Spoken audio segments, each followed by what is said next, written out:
রমজান মাসে শয়তান নাকি ১ মাসের জন্য ছুটিতে চলে যায়। কোথায় যায় এটা আবার কেউ বলে নাই। যদি রমজান মাসে শয়তান ছুটিতেই চলে যাবে, রমজান মাসে তো অন্যায় হওয়ার কথা না।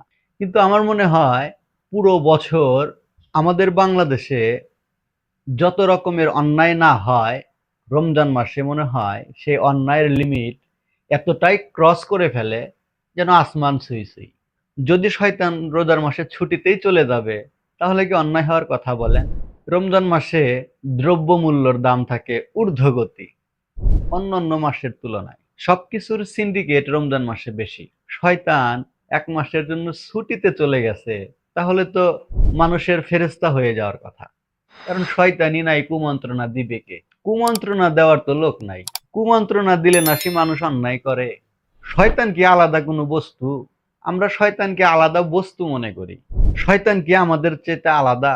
নাকি আমরাই নিজেরাই শয়তানে রূপান্তরিত হই? শয়তানকে আমরা আমাদের চরিত্রের সাথে মিশে নিয়ে আমরা কাজ করি। ফেসবুক, ইউটিউবে এখন এক ধরনের রিলস দেখা যাচ্ছে। মুখে চুনকালি মেখে, বোরখা পরে বলতেছে যে আমরা ১ মাসের ছুটিতে চলে যাচ্ছি।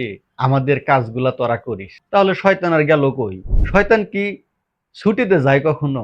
এইরকম ভ্রান্ত ধারণা আমাদের মস্তিষ্কের মধ্যে গেঁথে দিয়েছে কারা? আমরা তো অজ্ঞ, কোনো কিছু জানি না।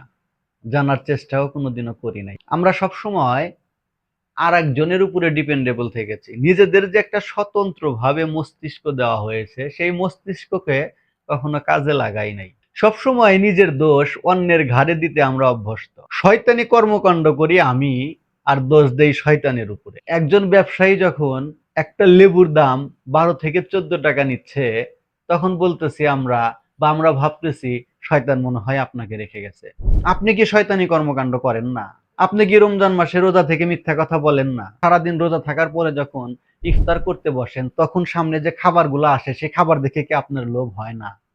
লোভ কি ফেরেশতার গুণ নাকি শয়তানের গুণ? ১০টা কথা বললে আপনি ২টা মিথ্যা কথা বলেন না? মিথ্যা বলা কি ভালো মানুষের কাজ? ফেরেশতাদের কাজ? শয়তান কোনোদিনও ছুটিতে যায় না।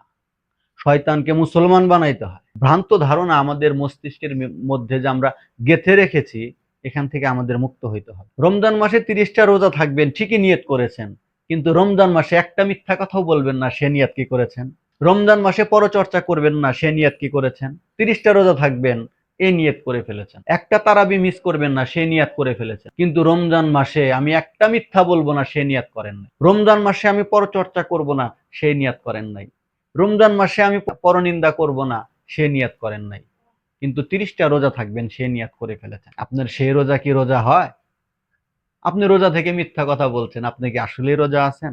আপনি রোজা থেকে মেয়ে মানুষের দিকে লোভাতুর দৃষ্টিতে তাকাচ্ছেন, আপনি কি রোজা আছেন? আপনার রোজা উপোস থাকার শামিল। ৩০টা রোজা থাকবো এই নিয়ত করার আগে একটা মিথ্যা কথা বলবো না, এই নিয়তটা করা আগে জরুরি ছিল।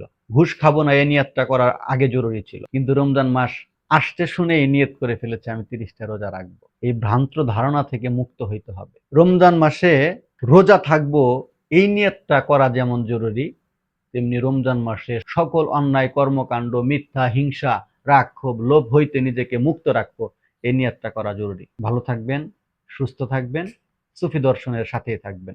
ধন্যবাদ।